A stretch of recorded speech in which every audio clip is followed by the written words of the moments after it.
Welcome to Memphis, Tennessee for the 2007 Choice Hotels US Open Racquetball Championship. Another exciting men's quarterfinal match. This is the second of 4 matches you'll be seeing on the Tennis Channel. And they shake hands here in the white. Winning the toss is Mitch Williams from Pueblo, Colorado. A very hard-hitting racquetball player, and then now a legend of the game. Jason Mannino has been around for a long time. He's a #1 player, and he is a 2-time champion of this tournament. Look at this get. Mike, let me start by saying that the pace of this match is completely different than what we saw in the match, the first quarterfinal match of Alvaro. It's unbelievable. Shane, and we just saw one round. It's like night and day. We've got a great match up here. Punch, counter punch. Who's going to match it up? Who's going to do what? It's going to be a great day for racquetball.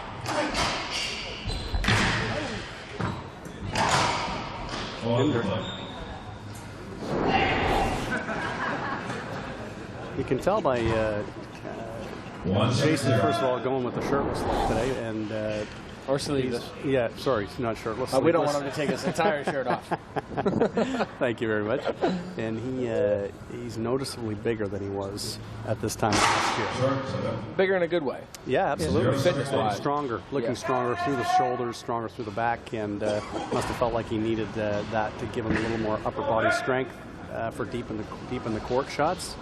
And in center court. No, that's a good observation, Mike. It's interesting. My wife and I and my kid Sophia, we just recently moved to San Diego, which is where Jason lives. And now that I'm down there, I'm playing with Jason and I'm seeing what he's doing. And he is doing a lot more incorporating fitness into his program. We're doing yoga, we're doing these workouts, and trying to hang with him is unbelievable. And that's, I think the results are speaking for themselves. Well, at this point, that's exactly. I mean, he's looking for longevity, and he's 32, not young in racquetball, but certainly not old. I mean, we've had players that have played well into their 40s at the top of the game. Cliff Swain, for example, was 40, and when he had finally had enough. So the sky's the limit as far as age goes. And I think that was the one thing, if anything, Jason needed to do was add some of this stuff to his lifestyle and his game, especially the style that he plays, which is so rough on the body. Yes. And to be quite honest, it's not easy for a guy like Jason to practice, because he's not going to go out and play practice matches and dive all over the place, because he would just, that would last about 2 weeks. But what he does do is he gets his timing through his practice matches and works on everything else except for the diving. Well, I agree with you on most things, Mike, but I do have to tell you, I played him in a practice match recently, and he was all over the place. Well, and that's what he'll do as the tournaments draw closer. Right. There's no doubt. But when he's 3 weeks out from an event, he's not diving all over the place, because the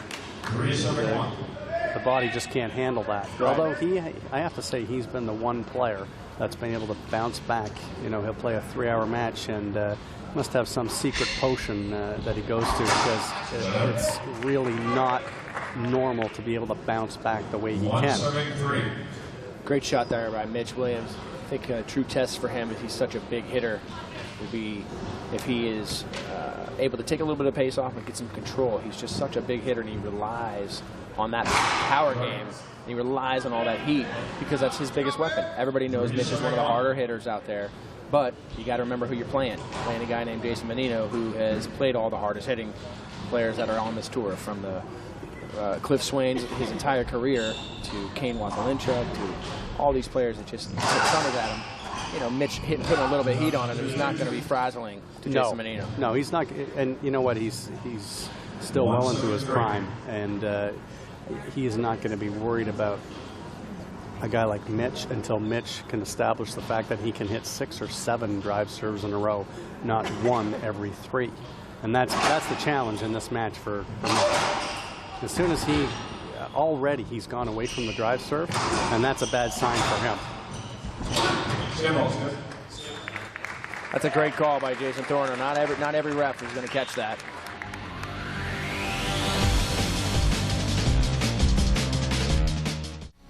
The Choice Hotels US Open Racquetball Championships is brought to you by the Choice Hotels International family of hotel brands. with over 5,000 locations and 10 different brands worldwide, offering every type of accommodation in every price range. We meet all your travel needs. For reservations, visit us at choicehotels.com. Choice Hotels, we'll see you there. And by Wilson Art Flooring. If it's tough enough for pro racquetball, it's tough enough for your home. Enjoy the beauty and durability of Wilson Art Flooring, available at fine covering centers everywhere. And by Lucite International, the worldwide leader in crystal clear acrylic. To learn more, visit lucite.com. And by USA Racquetball, your link to the greatest game on earth. To learn more about how racquetball can improve the quality of your life, visit usaracquetball.com for all the details.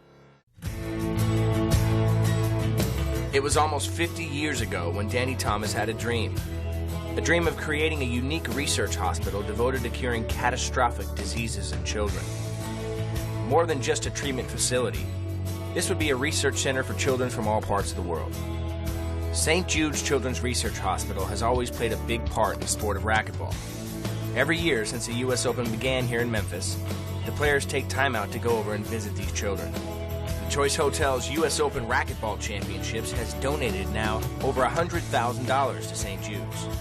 This helps in advancing the research and treatment for these brave children. Not only is this great for the kids to meet these professional athletes, but it's also a reminder to the players and all of us, truly, what real strength and courage is all about.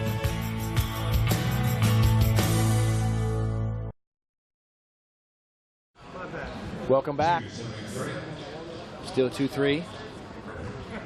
Looks like Mitch is going to line up for a drive serve. And he needs to establish this drive serve to have any hope of winning this match.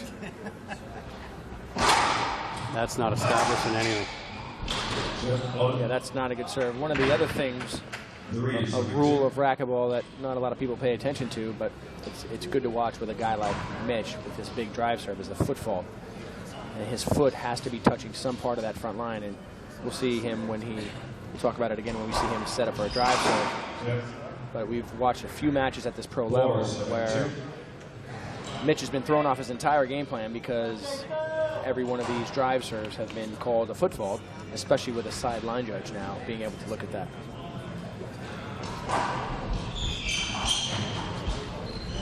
That's twice. That's 2 times. Those are 2 setups now. Okay, can't do that. 4-7-2. I didn't really see it as a setup there. I mean, it was a good ceiling ball coming right to back court, and they kind of got tangled up. And, you know, what's happening is Jason kind of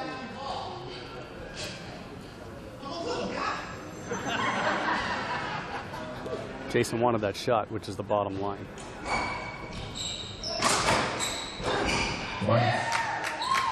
I don't think that Mitch wants to get in any kind of a talking battle with the mouth of the North. I think it's just better to focus on racquetball, not give him any extra incentive. I would have to agree with that. Jason, not only does he have all these weapons, but he's definitely got a mouth on him.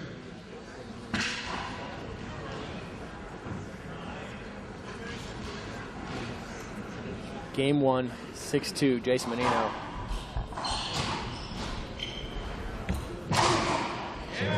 Skip ball there. And Mike, I'm going to call you out. Something you said during the break there. You basically said that if Mitch doesn't start bringing some heat on the drive serve, that's going to be over in 3. Yeah, Mitch has all the tools and has a complete game, but he's still a hot and cold player at this point in his career, and without establishing good drive serves, he's not going to be able to beat. He's not going to be able to beat Jason or even compete. And what he did there, good drive serve, good re-kill. That's what we talked about in the prelims. That's what he needs to do. 3-shot rallies. Don't fool around with these 20-shot passes and everything else. Just get it down and roll it out. And did you see his front foot there? That was a great shot. I don't know if we had a camera angle on that or not. We'll look at it in the replay here. But the bottom line is, you watch that front foot of Mitch when he's drive serving, and he is really, really close to foot fault. It's so tough about playing a competitor like Jason Mannino, because not only is he a guy that's just going to run you and just put a ton of pressure on you, but he just never gives up. That's right. And it's, you know what, to be honest, the top 4 have put up a pretty good wall for Mitch at this point. I mean, he hasn't scaled the wall yet. Will he? I think he's going to, but When? That's not going to do it, that kind of a shot. Oh, wow. One thing you cannot do is step up and take balls. If anything, when you're playing a guy like Jason, you need to step back and take that ball. And that, what I mean, Sean, is he stepped up and hit an overhead and actually hit the ball higher because of that. If he would have stepped back, he would have been able to hit the ball lower and kill it and finish off the rally. 7-3 now, game one. It's the best of 5 to 11 points. We have Jason sticking with his plan, which was his lob neck off the sidewall, straight lobs, and we see some variety, but not a lot. Good shot. 3-7. Up front, I have to say that so far Mitch has been, he's held his own in front court. Where he's lost the battle to this point is on the serve. Just hasn't made any kind of an impression with his drive serve yet. So he's going to go for another drive here, it looks like.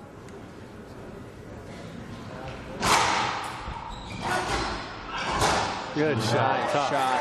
And that's what we're looking for, Sean. We were looking for some excitement. We were looking for 3-shot rallies. We're looking for some old school serve and shoot racquetball. And that's what we get out of a guy like Mitch. It's great to watch. Sticking with that drive serve, and he's got one of the best in the game here. And look at that foot right there. Hold it. Football was called. There it is. Travis.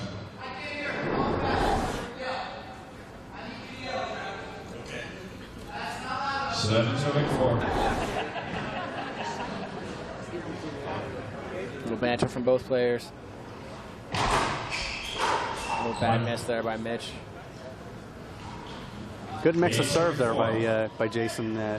He's thrown in a couple of drive Z's now, and you can see that Mitch's timing is a shade off on the return.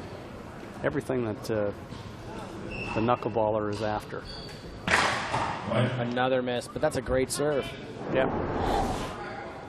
9-4. It's a good serve, and you know when you're playing Jason, you get your shots, and you know that's not a serve that's hit 12 miles an hour shouldn't really make an impression on you, but he puts them in the corners and deep, and they tend to. Another mistake from Mitch Williams. 10-4. Now 10-4, and literally within 15 minutes, we've got this first game already in the hands of Jason Mannino. 10-4, game point.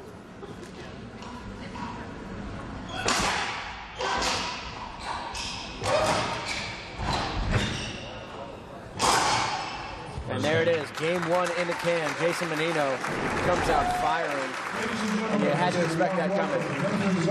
It was a routine first game win. Yep, Jason Mannino up in the series, 1-0. We're going to find out what happens here in game two. We'll be right back.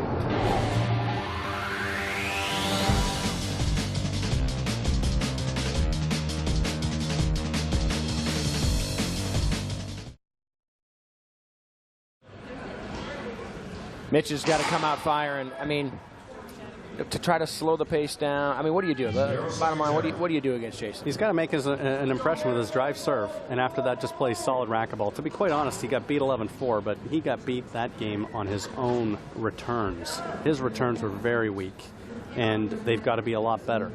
And he didn't serve well. And we said at the outset, if he serves well and returns decently, that he has a chance in the match. If he doesn't do those things, he has no chance. Point. Nope. You're out of position now. Yeah, but you're behind the player, unfortunately, Mitch. 1-0. Trying to get a hinder there, and he was behind Jason, so I think that's a good call by Thorner.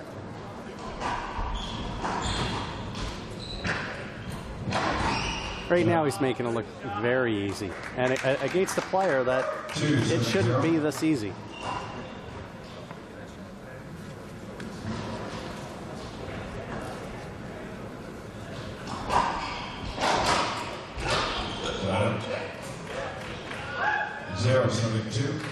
As far as just fundamentals, and I mean, Mitch has just got such a pretty stroke, you know, just generates so much power, and it's just flat.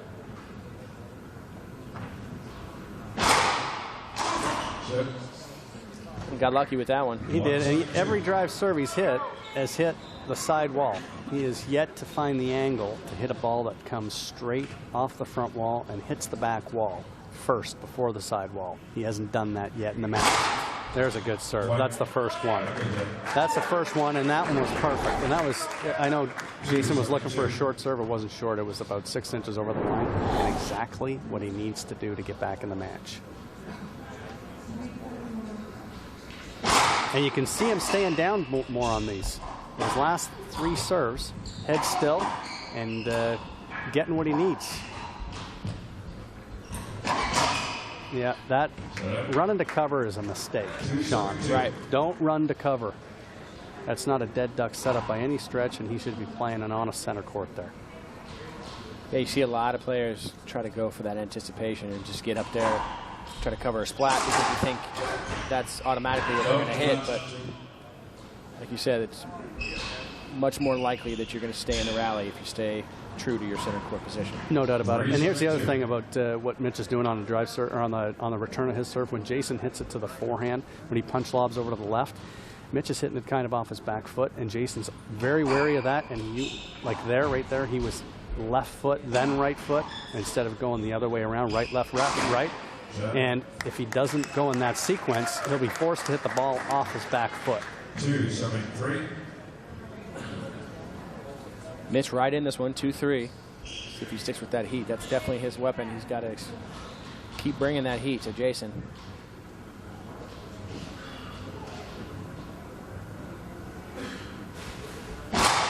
There you go. Now go oh, that ball was way off the back wall. Yeah. Yeah, way off the back. That's a surprising ceiling ball there, Sean. Yeah, no, I mean, it's 3-7-2. it was a setup, and that's what he wanted from it. But instead, he played it safe and went right back to the ceiling, which most of the time you play it safe against Jason, you're going to pay for it.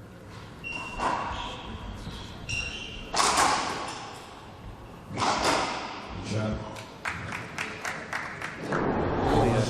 Really a kind of a weak, wobbly backhand there. You know, he could have hit 14 shots, and he chose number 15, and it was the worst one.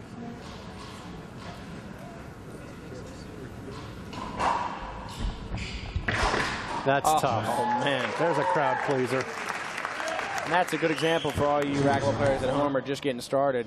Notice the way Mitch stayed down on that ball all the way until he followed completely through.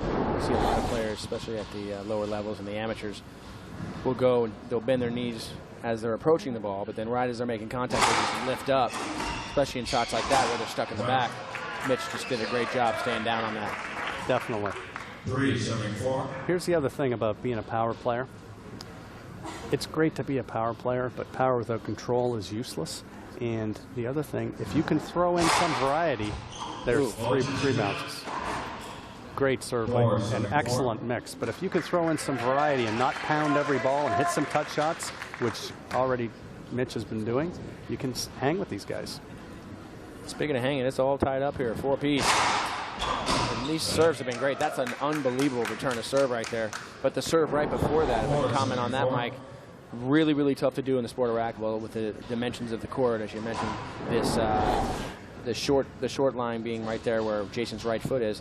Mitch had that drive serve bounce twice, and that's not easy to do. No, it's not. And you know what? He's finding the range on the drive serve, and it has the potential to turn into more of an interesting match very soon. Now let's face it, we want to see that. This is not two guys that love each other. It'd be great to see a war. Yeah, again, contrary to what we were watching with Shane Vanderson and Alvaro Beltran, both gentlemen, both really good sportsmen, and you know they like each other. Yes. And it was like a tea party. Yes. Here, you know, these guys, no love lost. No, none.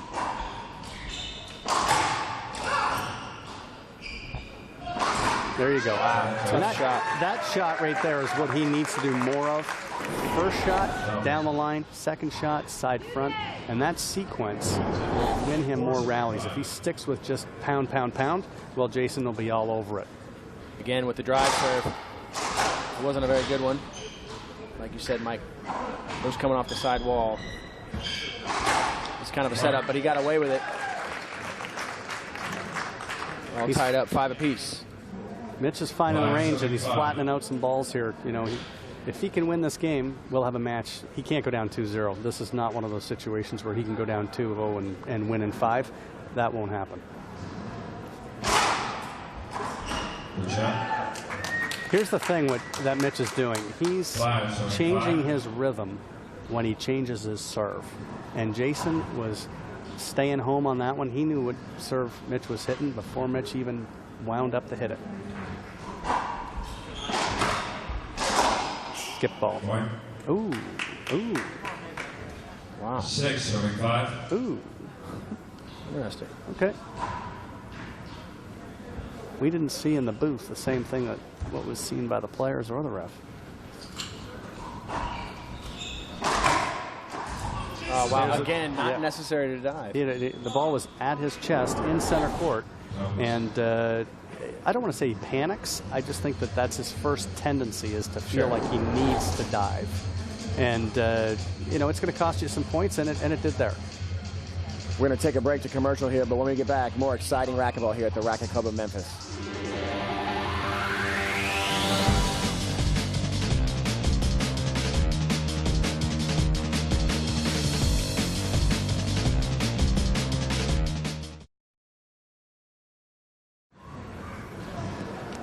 Welcome back.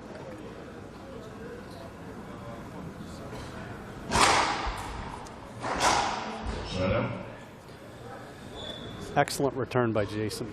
Excellent. 6-7-5. Good footwork. The ball's off the back wall. So, I mean, it's a setup, but still the footwork is solid, and he leaves himself the option of hitting about 4 shots.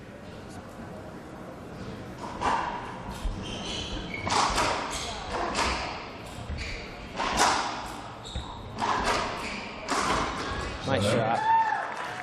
Well played rally by Mitch Williams. 5-7-6. You know, Mitch jumped on the scene about, geez, it's probably been 5 years ago, and had a 2-0 lead on Kane Wazelenchuk, and I think it was the round of 32s here. And he played a flawless first 2 games. End up losing the match in 5, but everybody saw what the potential was with this guy. And everybody still sees the potential. 6-7-6. Yeah, he's a collegiate champion. Now he just recently won national singles. Yes. In Houston, which is a very, very prestigious title and a tough tournament to win. So he's definitely staking his claim here, and now in the top 10, holding the number 6 ranking in the world. Mitch Williams is definitely becoming a force to be reckoned with. He is, but he needs to make an impression at these tournaments.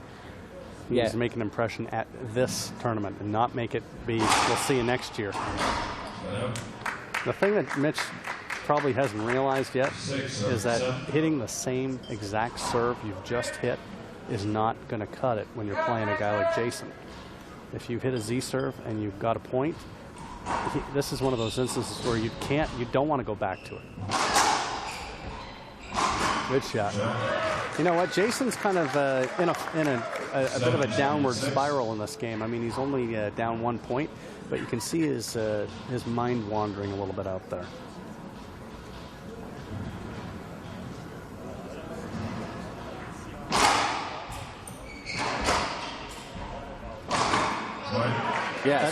Sorry for the delayed reaction there, but I agree with you on Mike. I mean, you can tell when Jason's totally dialed in, and right now maybe he's thinking about something. It's not 100% on the court right now. That's right. Mitch has got him out of his rhythm a little bit with the very tight pinches he's hit. Oh, that could be dangerous. Step on a wet spot like that. Bambi on the ice. 6, 7, 8.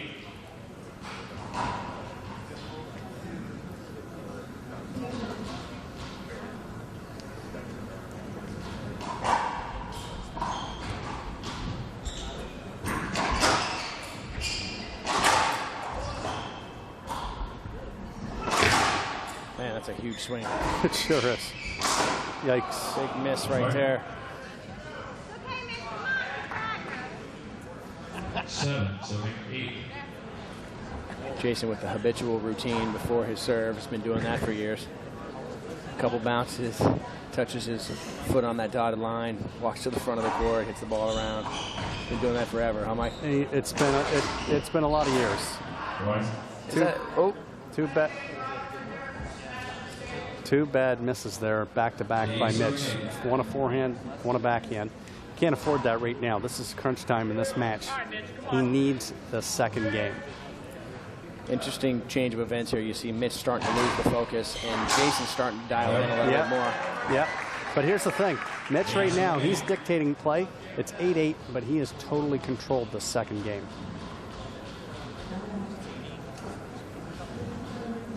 It's a big point in this game, too, here. Screen serve.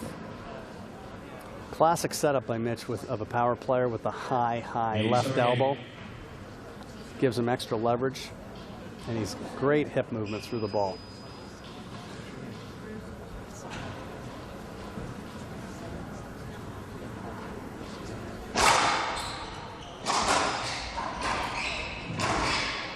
It's a good shot by Jason. Good return to serve. And Jason's sticking with the plan. When the ball comes off the back wall, he has hit a ton of balls cross-court to Mitch's backhand. And that's one of the weaknesses that lefties generally will have, seeing balls come out of the left corner, backhand. Backhand to backhand. And these serves that we're seeing from Jason Mannino, just really sharp. Not easy to get your racket on it. It's deceiving because it seems like a setup because it's going slow and you can get your racket on it, but the sidewall's right there. It's a tough angle. It sure is. Oh wow! There's a setup. And this is what's traditionally gone on in the matches that these two have played.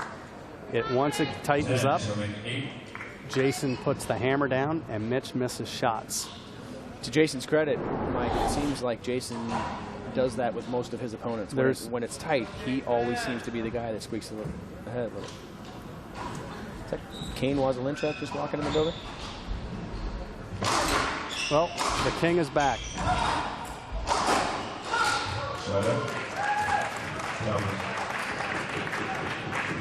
It's good to see Kane back in action. Not playing this tournament, but he'll be back next year.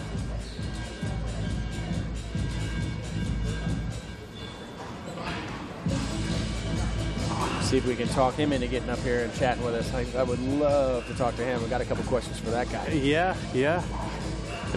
There's a lot of people that have a lot of questions for Kane.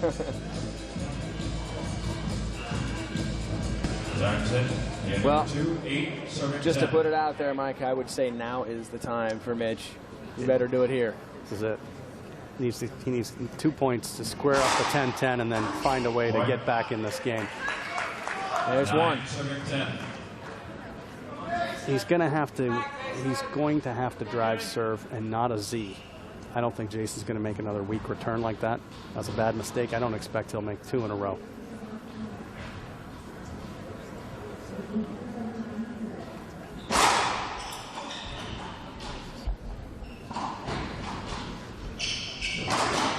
Wow. That was a fantastic shot by Jason. And to be quite honest, that backhand, that ceiling ball that Jason hit, it was a good one, but I thought Mitch should have shot it. I thought he should have said, you know what, I'm taking the initiative here. Yeah, you've got to be a little bit aggressive and take these opportunities against Jason because you can't play patty cake with the guy, you know?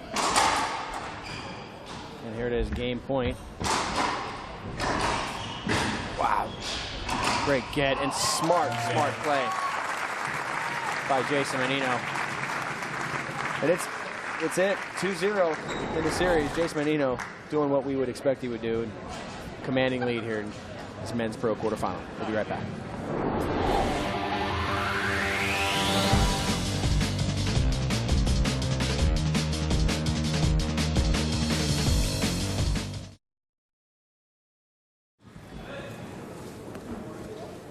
Welcome back. Jason Mannino leading the series 2-0, and Mitch sticking with that drive serve, which is smart. And nice first point there for Mitch. Got to really get a run going here. That's what he needs.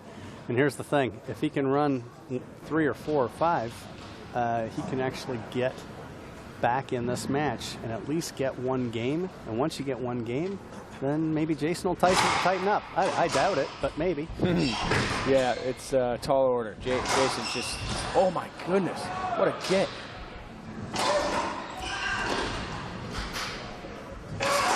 Wow, that was an amazing hit by Mitch. I mean, that was just not gettable from most players. He literally turned his body around and retrieved that off the back wall. That was amazing. He sure did. He made an incredible get down the left-hand side, too. And then Mannino, really, that was not an easy backhand that he flat rolled, and that was a chest high, and he buried it.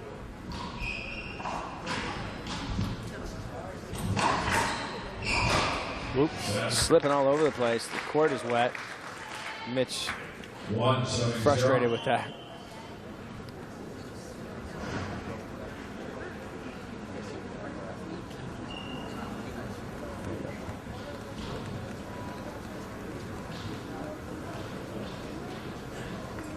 Mitch up 1-0.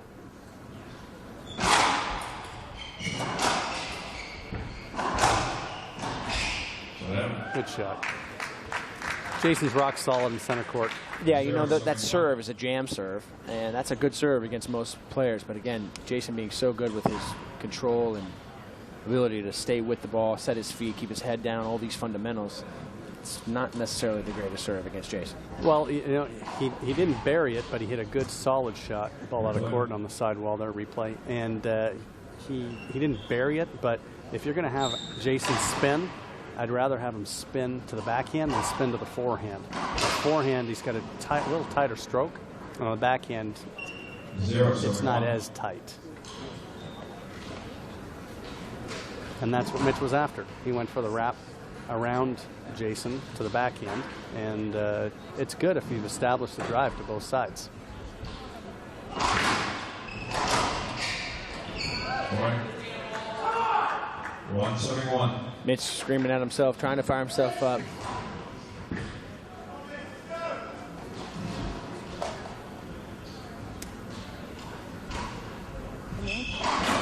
Point. I think you have more air than last time. 271.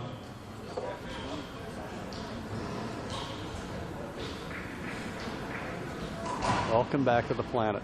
Well, Mike, are we in the presence of greatness here, buddy?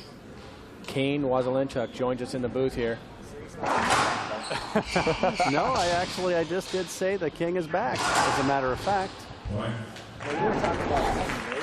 No, I saw your baby face, and I said, hey, that looks like Mr. Wazelenchuk. I sit here in between two Canadian champions here. We got Mike Ceresia, we got Kane Wazelenchuk. Kane, I've got a million questions for you, buddy. I bet you do. Where do I start? So, first of all, what have you been doing? You look good. 173. Just been training, getting ready. Yeah? I'm ready. When's your comeback? The first tournament of the year, whatever that is. I So- think Yes, the first tournament the Motorola World Championship, something like that. in Chicago. I think so. Yeah. Yeah. So now you've seen the competition. You know what's been going on. I know you've been following the tour. What do you think about the level of play? What do you think about your comeback? I haven't really been watching a lot, to be honest with you. I mean, I just hear it from friends, and every once in a while I'll catch some racquetball on the tennis channel or something like that. But this game's getting a little bit too slow paced for me. I want to see some drive serves. What is this? You're right. You're 100% right, Shane. I just these are great rallies, but please, someone put a ball down. I hear that, buddy. How many times me and you rally like this, Cerise? Never. That's what I didn't think so. Sorry, I'm going bottom nice. board. And those guys, I'll tell you right now. Put a rally. Oh, no. Hold on. Jason's upset. Yeah, that was the side judge missed that one. Jason made a fantastic get off that, and it's especially frustrating after you've made 14 good gets. The crowd loves it. Jason not happy about it.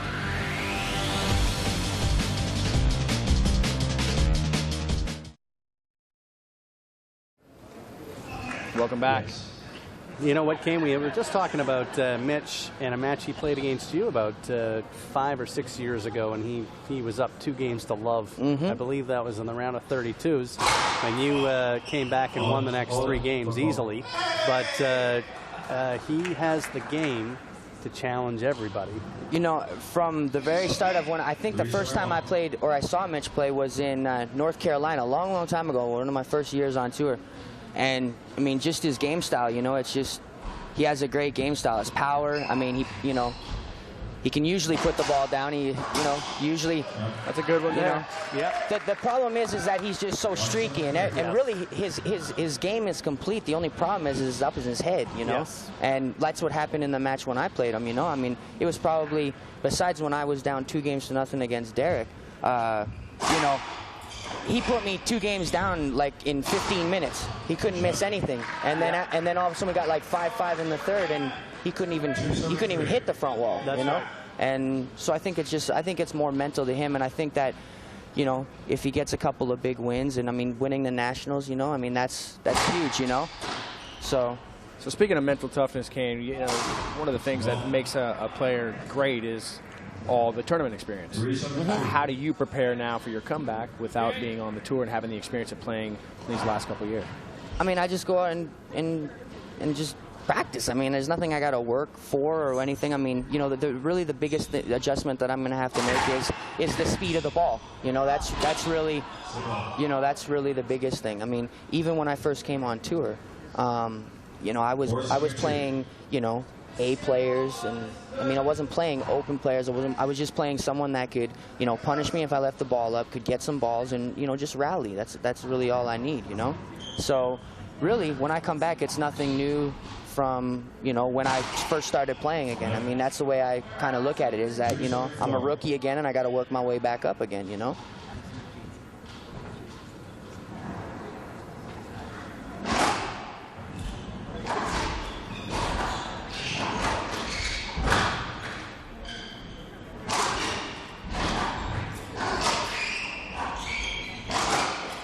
Oh, great get. That's amazing. That's racquetball at its finest. The crowd on their feet. Mitch Williams getting the place fired up. You gotta love it. Fantastic rally. Absolutely awesome. Awesome. Really, really cool. Come on, keep it up in the tennis channel. How about that? That's right. You're not in the tennis channel. Wow, that was amazing rally. Something I noticed there as Kane was leaving our booth, looked like you could see the eyes of Jason Mannino seeing Kane for the first time. Gave him the double take. Didn't he? Yeah, all of a sudden he said, oh no, he's not in the oh no, I'm okay. It's funny.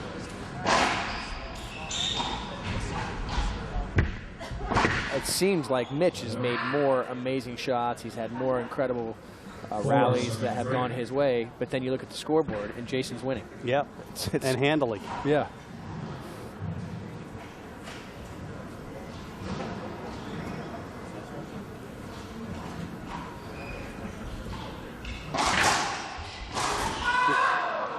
That is one of the worst shots I've ever seen Mannino hit in my life. He hit that ball straight into the turf. Yeah, that was brutal. That's incredible. It's not a bad serve. Good serve. It's going to go out of the court.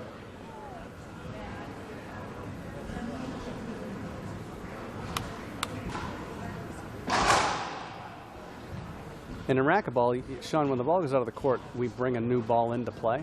Yep. And when the new ball comes into play, it does have a little bit of a sheen to it. So it'll slide a little bit. Like that ball right there, it might have bit and stuck on the front, like kind of in the corner. And Mitch might have been able to get his racket on it, but because it's brand new, it slid down the wall. It's easier to roll out, is the bottom line. Oh yeah, definitely the ball, once it gets heated up, has a different playability on it than a fresh ball.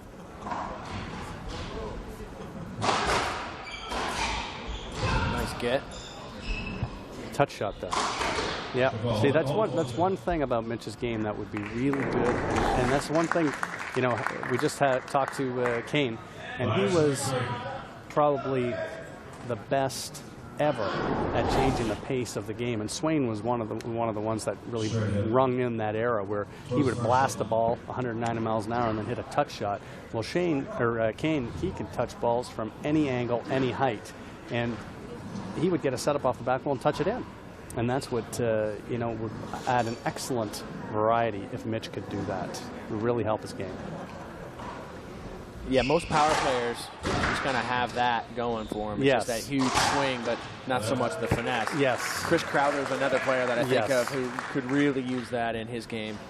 I mean, this is a guy that overswings repeatedly, nonstop. He just really, really swings hard, and you just don't see him hit very much finesse at all. And the problem is in front court, that's when you do need to hit a touch shot. I mean, you don't need to blast it when you're 4 feet from the front wall. Just a touch shot. Closest corner or down the line. That's the cardinal rule, Sean. Time's at Let me write that down. 3:75. 3-5. Point. Good shot there by Mitch. There's a good shot, but that's a prime example. A touch shot there, Jason's at 38 feet. A touch shot in the right corner. The ball doesn't come out, and it's over. And you'll see Jason hit it a lot.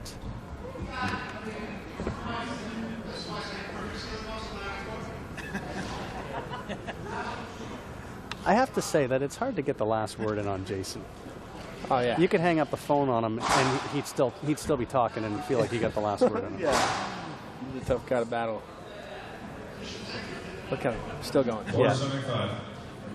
It's a lock that he will say the last thing, which he did there. Mitch just said, okay, then we'll do lunch. I don't need to keep this going. Right. 5:74.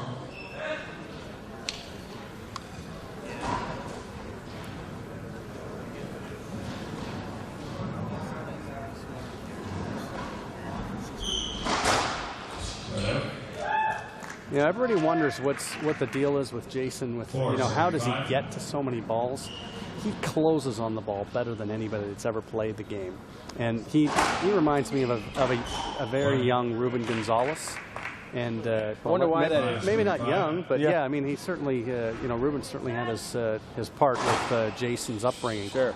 And the difference between their games, they both built their game on retrieving, but the difference is that Ruben used to hit touch serves or cut serves and keep the ball low, and Jason has built his game on playing the ball high. So it's just, that's an ace. That's an ace. Jason hates it, Yeah, but it was an ace. It hit the crack. No comment. I don't know. I mean, that's a tough one. But you're basing that off the bounce, obviously, because it died there. So Yes. it must have hit the ground and the wall at the same time. Therefore, if that happened on the front wall, hit the ground and the front wall at the same time, that would be a skip. So therefore, hit the ground first. Yes, exactly. And you're right. It's just the same way you have to watch it up at the front wall when a ball goes into the front wall off a splat or a pinch, or down the line for that matter. You have to watch the ball to the end. That's the same situation here.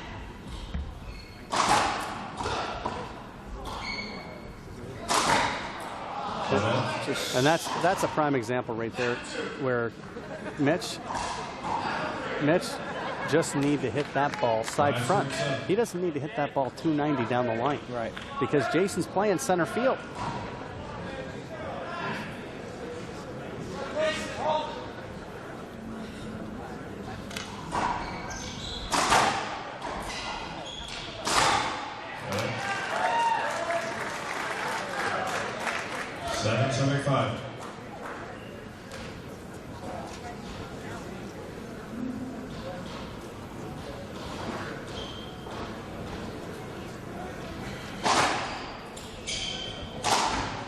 That's not an avoidable Hendra. Just a reflex. Why? Why? To set him off the back while he's standing in the middle of the court. He's got to jump only that high. Just be with one leg in the air, that's not jump. Okay. 7:75. They're having an interesting conversation, Sean, and Jason obviously feels like he's right, Jason Mannino. And what's happening is Mitch is hitting Z serves that are coming off the back wall, and Jason is hitting the ball cross court. Now, in my mind, it's not an avoidable if you're hitting the ball cross court. But Jason feels differently. You don't see this very often, with him losing his composure, but he has certainly lost his composure at this point. Yeah, you see him screaming, yelling, you see him get upset, fired up, but he always seems to be focused and into it. But yeah, like you said, he seems to be losing, at least temporarily, If I were Mitch, I would have tried to hit a Z serve off the back wall again. I mean, if it's driving Jason that crazy, I'd do it again. Why go away from it? Make it come off the back long and just run to the right side, because you know he's hitting across court to try and make a point with the official. And let's face it, this is like boxing with rackets. I mean, you're in a tight quarters. It's a physical, aggressive game, and people are going to lose their composure. We'll take a timeout here. Mitch Williams up 8-6. We'll be right back.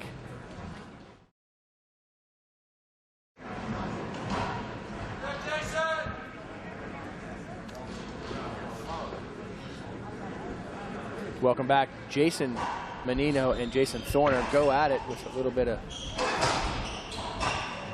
little discrepancy. That was 2 bounces, but interesting match so far. Very intense. It's been an excellent third game, and you know what? To be honest, the last 2 games have been fantastic. This is great racquetball, and Jason's still holding on to the edge here, and I look for him to close this match out. But if he doesn't, he's going to be racking up some unwanted court time out there. Time's in. 8-6. Yep, Mitch has really got to get it done right here. The lob. Oh, that's Z-throw. That's good. That's a good shot. That's the one. That's the one that we were talking about before. Don't hit that one side front. That ball goes down the line, off the missed pinch, rally over. He hit it 2 feet high. Jason didn't even take a step. Got to hit better serves. It's a crucial point in the match. 9-6, and he rushed his serve and hit a bad Z, left it. You know, a C player could have rolled that one out.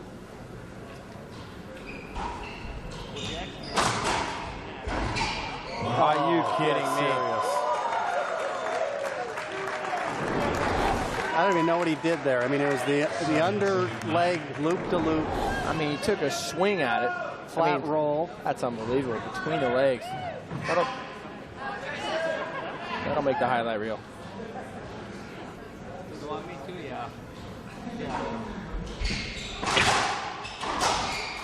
Oh, man, he's slipping all over the place. Yeah.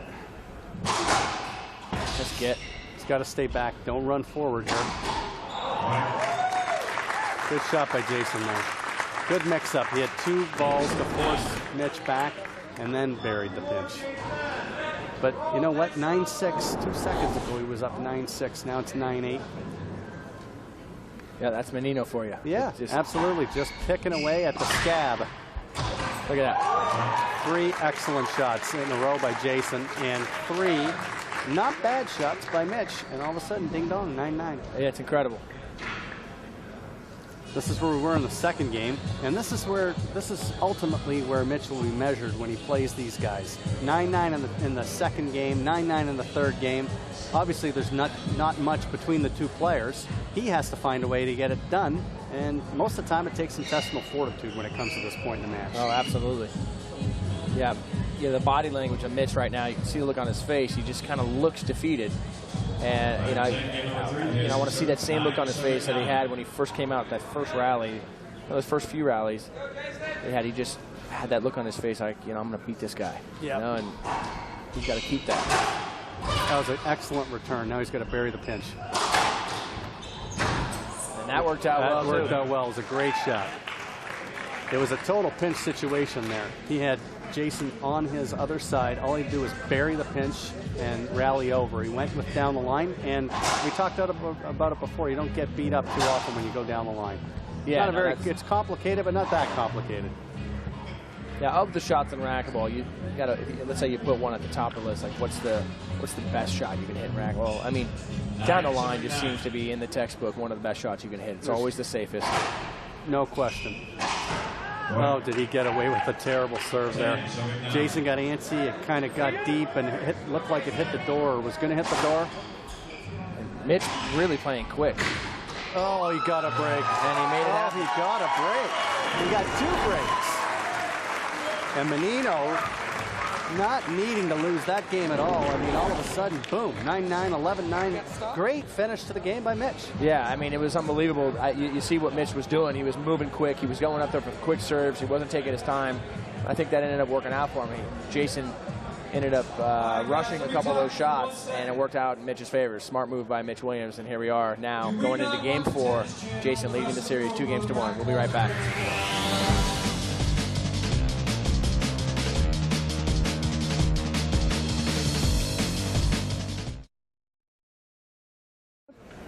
Welcome back. But one thing that Mitch needs to do, he needs to continue to serve well, and he needs to continue to return well. And that's easy to say. I mean, everybody has to do that to win matches, but at the top levels, you've got to do that. That's impressive. That's a really good-looking swing. 0-7-0. Jason thought that's... Yeah. Wow. Once again, Jason, you know, and Mitch talking a little trash. I wouldn't say trash, but kind of saying, listen, keep your thoughts to yourself there, Jason. That was a good shot. And good for him for doing that, because it was a good shot. And that's what we've been talking about. Hitting it down the line, and then opening up the pinch, and going with the pinch as a rally ender. Go, Jay. 1-7-0.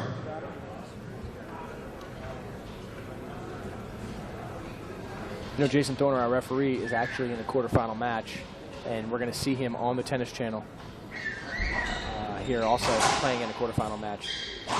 And oh, jeepers. Oh no! You still have a chance. 1-7-0. Oh, he's calling the hinder beforehand. What do you think about that call? You know what? Jason did hold up. He did stop, but it was tight, and he wasn't really going as hard as I'd like to see it going after a ball to get a hinder, especially when the ball's 2 inches off the ground. But what the point I was going to make about Jason Thorner playing in this quarter, one of the things he does is he's a talker. Yes. You know, even if Mannino's out there doing the yapping, and Jason Thorner is a talker. Yeah. And he uses that to his advantage. And you know, like, it just kind of reminded me when Mitch said, "No, I got that," you know, and he basically called him out. You see Thorner do that quite a bit. Yeah, Thorner's very entertaining from that perspective. Very entertaining.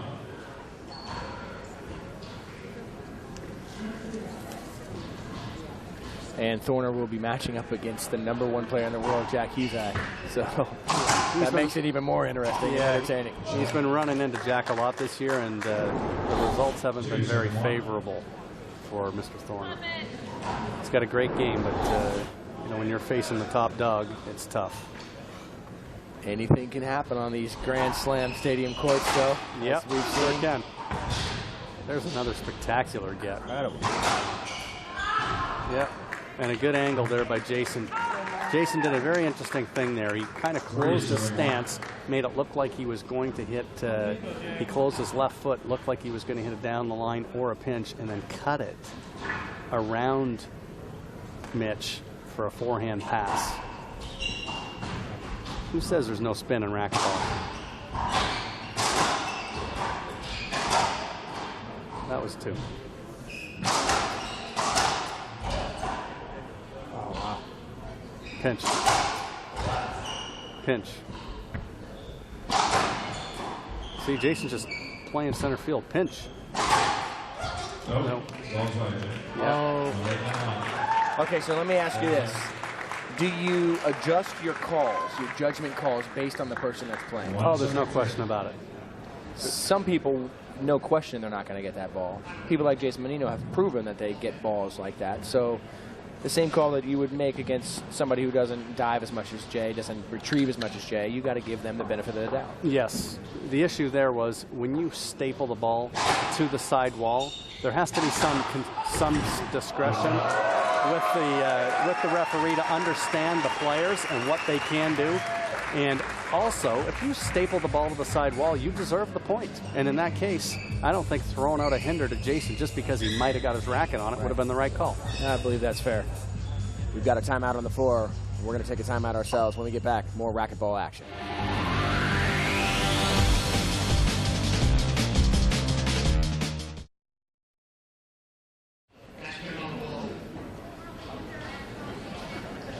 Welcome back. Gracious. There's a great shot. I don't expect that that Mannino's going to completely lose his composure, but he does need to get it in check and get focused on the job at hand here.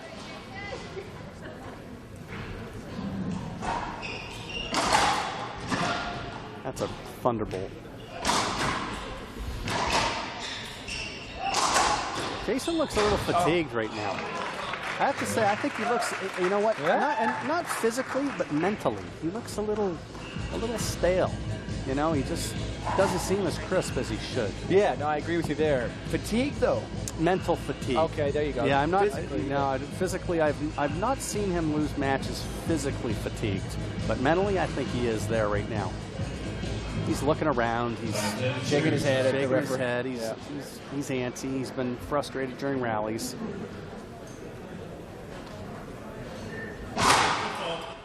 Oh my!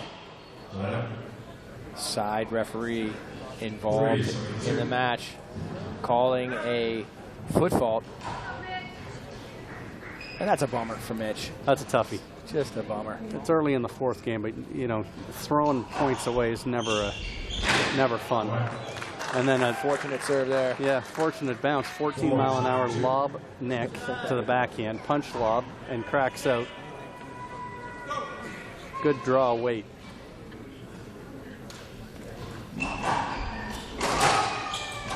There's a good shot and a phenomenal get. Get off. Mannino staying very calm during the rally right now. Finally kind of said, listen, let's get focused. And the last couple of points, actually the last three, very relaxed. And boom, 3 points.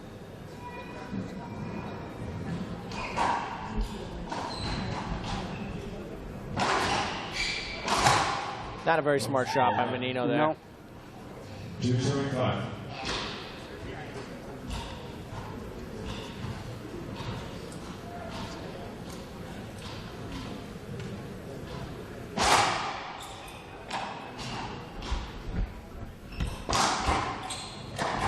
Skipped it. A little lazy there. A little lazy and a little late. That's the ball that usually he's stepping over and he's hitting that ball in the left corner instead of kind of flicking it cross court.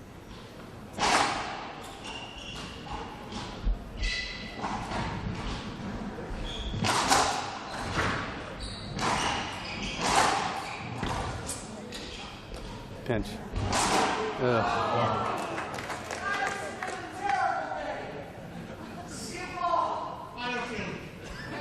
573.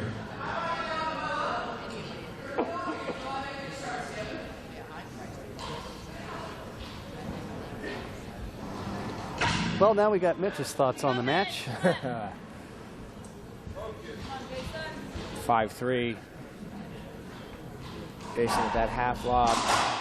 Big setup. Touch them all. Point. Extra bases on that return. 673.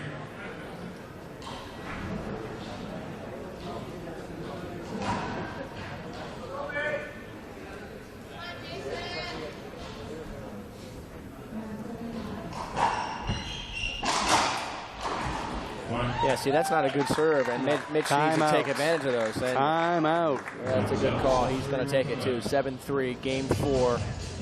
Mannino starting to run away with this one here. What a great match we have here. When we get back, more exciting racquetball. Tennis game.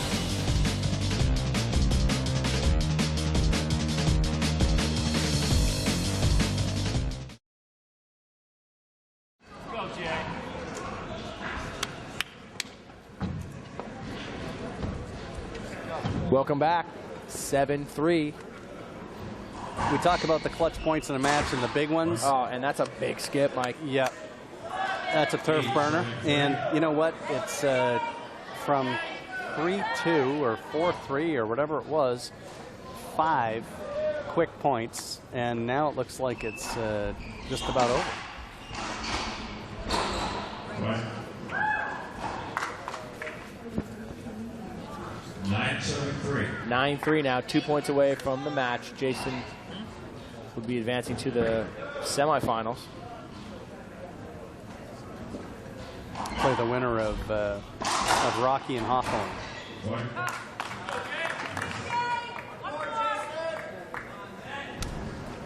Now match point here for Jason Mannino. It has to be a disappointing match for Mitch. A hard one to take, and we said it from the outset. If you don't establish the drive serve, you're not winning the match, and that's exactly what happened. Jason played his normal match, and for the most part didn't play as well as he usually does, but still did enough good things. Mitch not quite ready to call it quits. He isn't, but we have. Yeah, he's going to have to really pull something out here. Miraculous. Yes. When Doug Gannum, the tournament director, is standing at the corner with the microphone ready to interview the players. Yes. That's got to be a little disheartening. It's a telltale, yes. That's like being in a fight, being on TV, and the announcer says, "Oh, he's in trouble," and you realize, "Oh, wait a sec, I guess I am in trouble."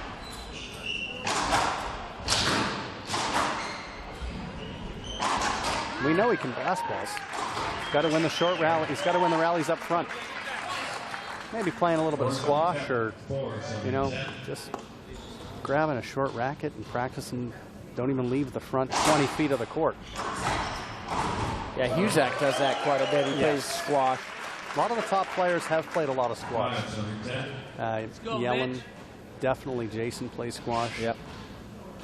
And Huzak he might play more squash than racquetball. I was going to say, yeah, I've heard that from Jim Heiser mentioned that to me. That seems like Jack's playing more squash than he is racquetball. And the advantage of playing that game gives you, for racquetball players, it helps your racket skills, and it helps your patience. And your footwork, for that matter, because the court's smaller and you feel like you can get everything when you play squash if you're an elite player. Right. So you take that attitude onto the racquetball court, and you can tell that that's what Huzak thinks. He thinks he can get everything. He says, that ball, that's gettable. And I'm not diving. He's not diving after those. No, yeah, exactly. Wow, hanging around here. Mitch Williams. I think this is number 5 now that he's taken him out. Jason's had match point.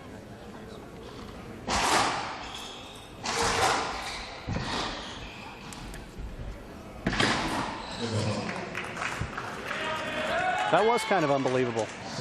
Mitch flipped the ceiling ball, and it stuck like wallpaper to the right wall, and Jason couldn't fight it off. You know what? It's amazing is that he has hit the same serve. There's a good shot. There's a real nice patient touch shot, and that's one of the ones that we talked about. Just enough court savvy to hit that shot, and I don't think Mitch has got that shot. Yeah, no, unless he's swinging enormous. He'd be blasting. Right.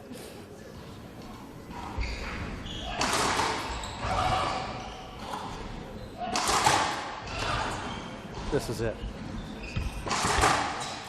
Yep, good beat. Oh no, there's the setup. Look at that. Kudos to Williams for not throwing in the towel. Yeah, staying in it. Yeah, the crowd shows appreciation to that as well. Yeah, and he got beat on a call too. So it could very well be 8-10 right now.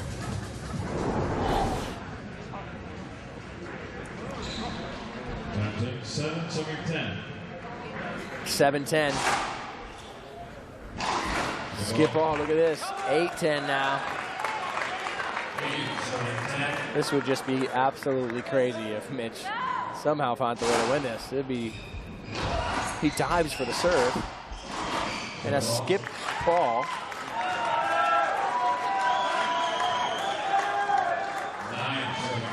Scores 9-10. This is, it's amazing, that one missed call, and there's plenty of calls that go both ways, but that call, we could be sitting here at 10-10 after Jason had a 10-4 lead.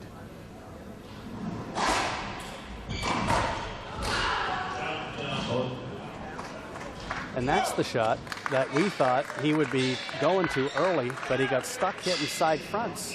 And he hit 6 or 5 side fronts, and Mitch was camping up front.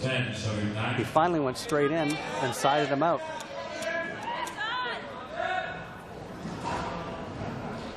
I think Jason's going to go drive serve forehand. Lob serve forehand. Yep. And that's a good call, and that's it. Jason guts it out. Mitch plays a great match, but Jason Mannino gets the standing O from the crowd and takes the match in dramatic fashion. And here we are. Jace Mannino going into the semifinals, trying to defend his title here. The only one in the draw here that has got the reputation for being a champion here at the US Open. So Jace Mannino doing what he does best, Mike. Yes, you know what? He didn't play his best, but he won, and that's the main thing, and that's all he'll care about. We'll see how he feels tomorrow and see how he looks tomorrow. It'll be interesting. That's the second quarterfinal match. We've got 2 more quarterfinal matches here. All kinds of racquetball coverage here at the 2007 Choice Hotels US Open Racquetball Championship. Tune in, check your local listings, follow this tournament on the Tennis Channel. For myself, Mike Ceresia, Royster Productions, the Tennis Channel, everybody involved here in this great event. Thanks for watching.